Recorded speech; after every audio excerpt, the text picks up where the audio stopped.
In a sun-drenched, sparkling rock pool, filled with water as clear as glass, lived a little starfish named Leo. He was not the biggest or the fastest creature in the pool, but he was certainly the most famous. For Leo had a special magic. Every evening, as the sun would dip below the horizon and the water would turn to a deep, inky blue, Leo would begin to glow. A soft, warm, golden white light would emanate from his 5 points, a beautiful, gentle twinkle that was just like the real stars that were beginning to appear in the sky above. The other creatures in the rock pool loved to see him shine. The tiny, skittering shrimp would pause their busy work. The sleepy barnacles would open their shells a little wider, and the shy little crabs would peek out from under their rocky homes, all just to watch him. Leo's light made them feel safe and cozy. It was a gentle, friendly star right there in their own little world, and Leo loved to shine. He loved the feeling of the warm light pulsing through him, and he loved seeing the happy, peaceful faces of his friends as they watched him. He was Leo, the star of the rock pool, and his gentle twinkle was the most important part of who he was. One morning, Leo woke up as the first rays of sun warmed the water of the pool. He stretched his 5 arms, feeling the familiar, happy feeling of a new day. He looked down at his tips, expecting to see the last, faint remnants of his nighttime glow fading in the morning light, but there was nothing. There was no warmth, no gentle pulse, no faint golden light. There was only his own plain, sandy orange color. He thought it was strange, but didn't worry too much. Perhaps he was just extra sleepy today. But when evening came and the sky began to fill with stars, a deep panic began to set in. He waited for the familiar, warm feeling to start, the gentle tingle that always came just before he began to glow. But nothing happened. He concentrated with all his might, trying to remember what it felt like to shine, trying to coax the light out from within him. But his 5 points remained stubbornly dark. The little shrimp and the shy crabs peeked out from their homes, waiting for their nightly star to appear, but the center of the rock pool remained dark. Leo was filled with a deep and terrible sadness. Without his twinkle, he wasn't the star of the rock pool anymore.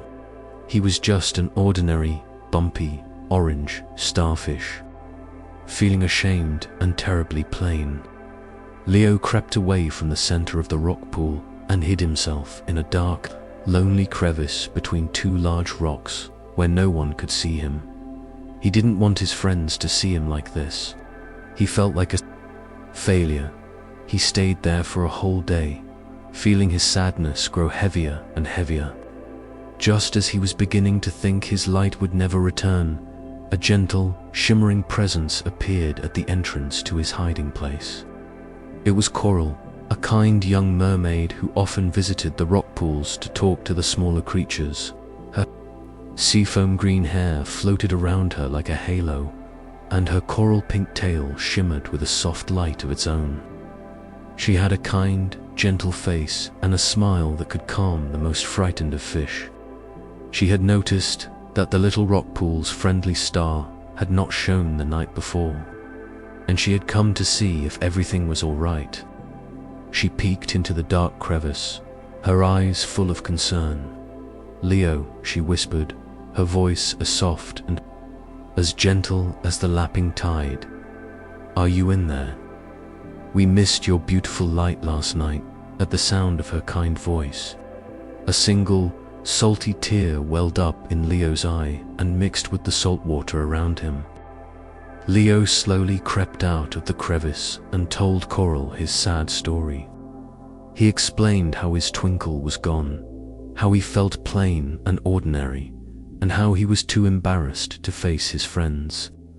Coral listened patiently, her expression full of sympathy.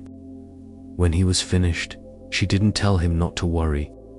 Instead, she had an idea. "If your light won't come from the inside," she said thoughtfully, "then perhaps we need to find some light on the outside to help you remember. Perhaps your twinkle is not gone, but is merely lost and needs to see other lights to find its way back." Her idea was to take him on a small adventure, a quest to find the most beautiful and interesting lights in the sea. "I will carry you," she said, her smile returning, "and together we will find your twinkle." Leo felt a tiny spark of hope ignite in his heart. It wasn't a glow, but it was a start. He had never left his rockpool before, and the thought was a little scary, but the thought of staying in the dark, sad crevice forever, was much scarier, he agreed. With the utmost gentleness, Coral scooped him up in her soft hands and lifted him out of the rockpool and into the vast open turquoise water of the ocean. Coral's first stop on their quest for light was a deep, dark sea cave not far from the shore. Leo held on tightly as she swam inside. The cave was much bigger and darker than his little crevice, and for a moment he felt a wave of fear. But then Coral whispered, "Just wait." She gently blew a stream of bubbles into the darkness. As the bubbles drifted upwards and touched the ceiling of the cave, a magical reaction occurred. The entire ceiling lit up with a swirling, breathtaking pattern of electric blue and green light. It was a cavern of glowing algae, which only lit up when the water around it was disturbed. It looked like 1,000 blue and green fireworks exploding in slow motion. Leo stared, completely mesmerized. He had never seen a light so vibrant and alive. "This is the ocean's secret lightning," Coral whispered. "It is a light that is born from movement." Leo looked down at his own plain, orange arms. He wiggled his tips as hard as he could, hoping the movement might spark his own light, just like the bubbles had sparked the algae. But nothing happened. The light of the algae was beautiful, but it was not his light.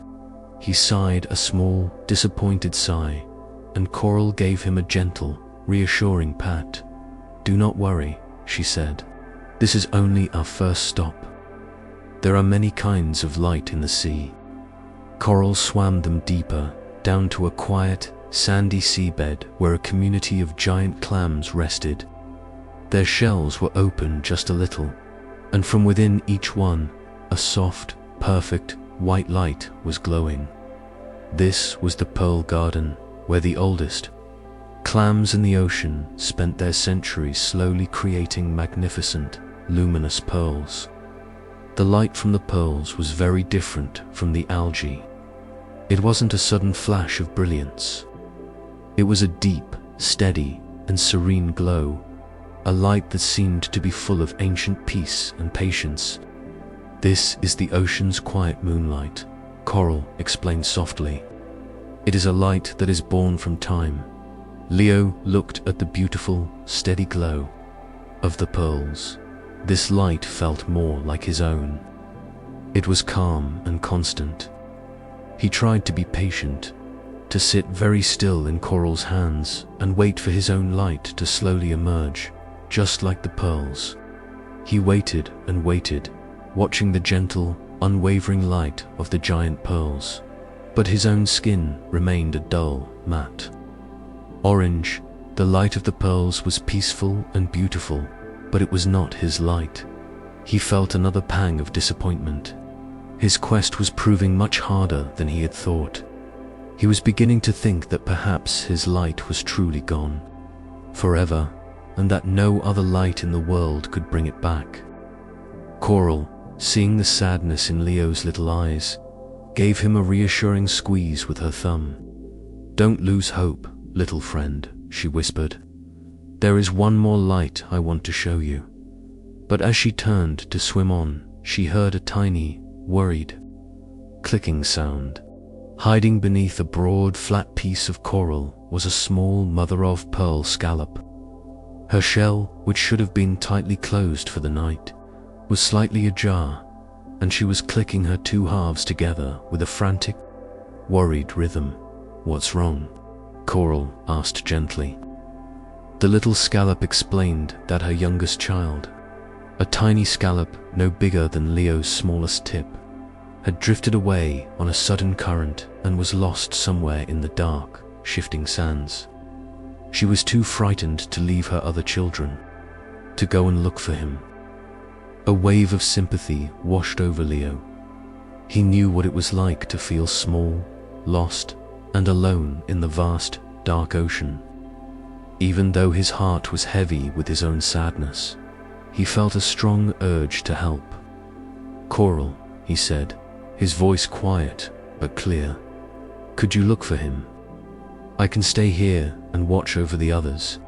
I will keep them safe." Coral was surprised, but she saw the sincere kindness in his large, dark blue eyes. She nodded, grateful for his help. Coral gently placed Leo on the sandy floor beside the scallop family's home. "I will be back as soon as I can," she promised, and with a powerful swish of her coral pink tail, she sped off into the gloom to begin her search. Leo was now alone, with the worried mother and her other tiny children. The mother's scallop was still clicking her shell nervously, her fear a palpable feeling in the water. Leo knew he couldn't do much, but he could offer comfort. He crept a little closer to the family. "Don't worry," he said, his voice as soothing as he could make it. "Coral is the best finder in the whole ocean. She will bring your baby back."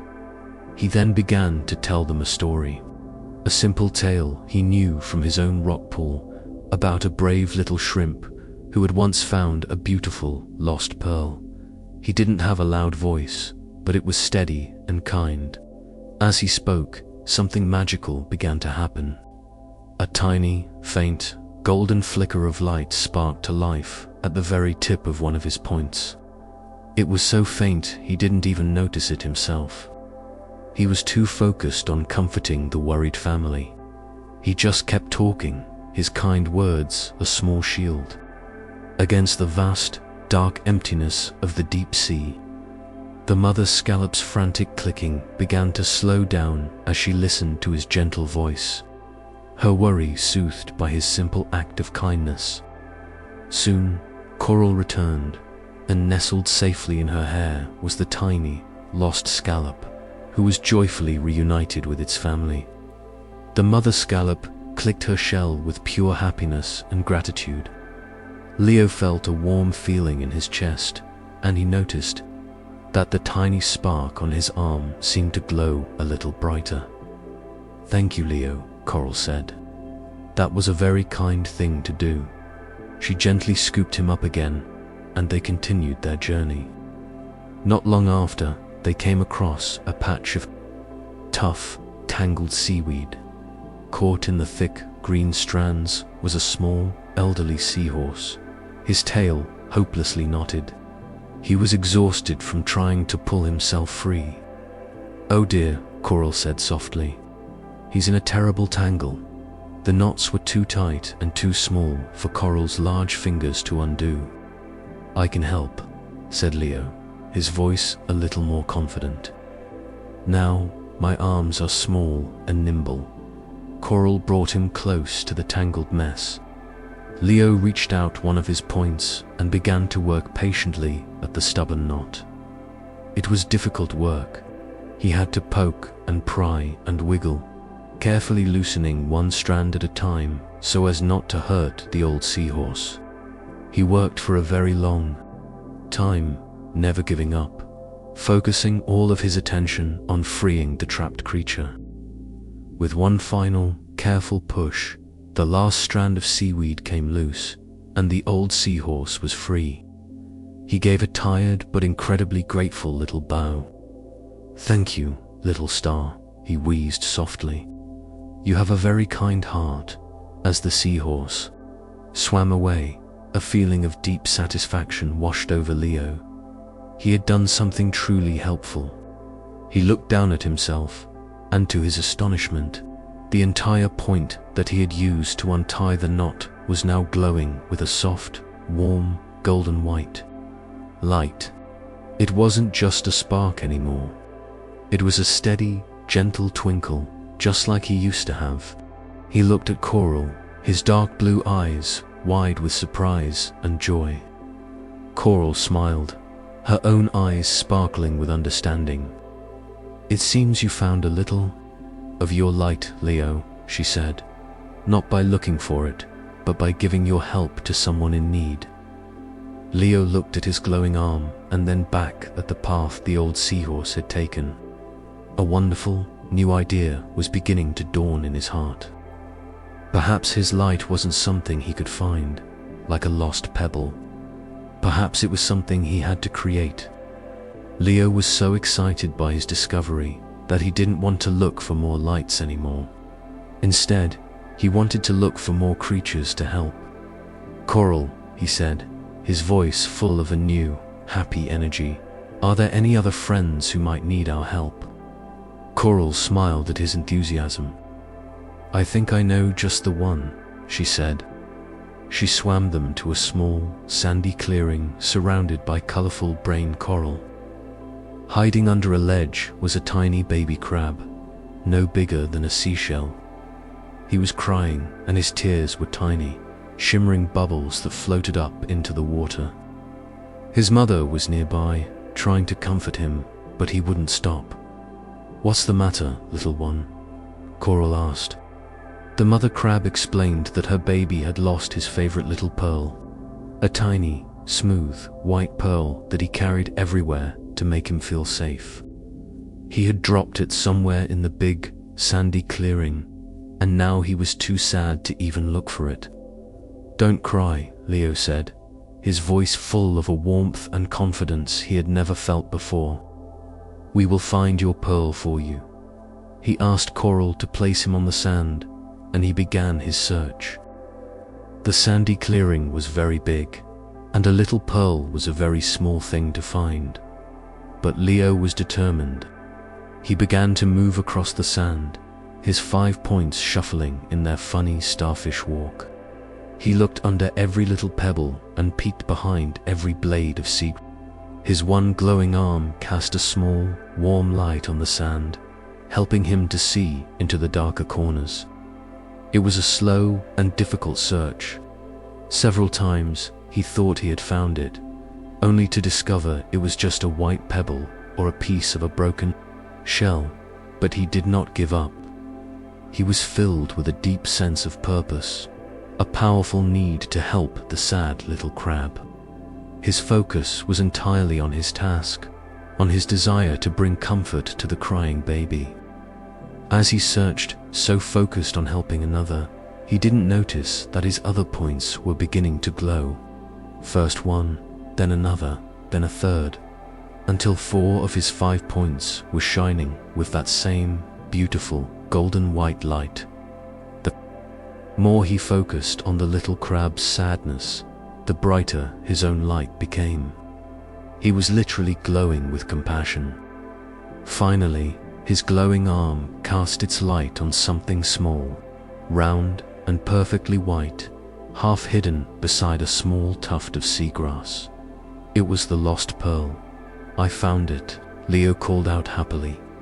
He gently nudged the pearl with one of his points, and began to push it slowly across the sand back towards the baby crab. The little crab's bubbly tears stopped instantly, replaced by a happy series of clicks and clacks. He scuttled forward and joyfully hugged his precious pearl, as Leo watched the baby crab's pure, uncontainable happiness. A final, brilliant wave of warmth and light pulsed through him. The last of his 5 points, the very center of his body, burst into a magnificent, warm, and steady glow. He was whole again. He was shining. He looked down at himself, no longer a plain orange starfish, but a brilliant 5-pointed star of pure golden white light. He hadn't found his Twinkle in a cave of algae or in a garden of pearls. He had found it inside himself, a light that was sparked by kindness, fueled by gratitude, and finally set fully ablaze by compassion. He was no longer just a starfish who could glow. He was a starfish who understood why he glowed. With a happy heart and a brilliant new glow, Leo knew it was time to go home. He thanked Coral for her wisdom and her kindness. "You didn't need to find my light," he told her. "You helped me create it." Coral smiled. "The light was always in you, Leo," she said. "You just needed to share it to see it." She gently scooped him up one last time. The journey back to the Rockpool was a joyful one. Leo shone his beautiful, warm light all the way, illuminating the beautiful corals and the curious fish they passed. He was no longer just a passenger. He was a living lantern, guiding his friend home. When they finally reached his Rockpool, the sun was beginning to set, and the other creatures were just starting to peek out from their homes. They gasped when they saw him. He was back, and he was more brilliant than ever before. His light was not just a twinkle now. It was a deep, steady, and confident glow, a light that seemed to be filled with the warmth of all the kindness he had shared that day. He said a grateful goodbye to Coral and settled into his familiar spot in the center of the pool, his heart overflowing with a quiet, happy pride. That night, Leo's light was the brightest it had ever been. It was a warm, welcoming beacon that filled every corner of the little rock pool with a feeling of safety and love. His friends gathered around, their little faces full of happiness to have their star back. But Leo knew his light was different now. Before, he had shone because it was what he did. Now, he shone with purpose. He shone with the memory of the worried mother scallop, the tangled old seahorse, and the crying baby crab. He shone with the warmth of kindness, the glow of gratitude, and the brilliance of compassion. He had learned the most wonderful secret in the entire ocean, that the best way to fill yourself with light is to give it away to others. As he watched his friends settle into a peaceful sleep under his watchful glow, he felt a deep and lasting joy. He was Leo, the star of the Rockpool, not because of the light he had, but because of the light he shared.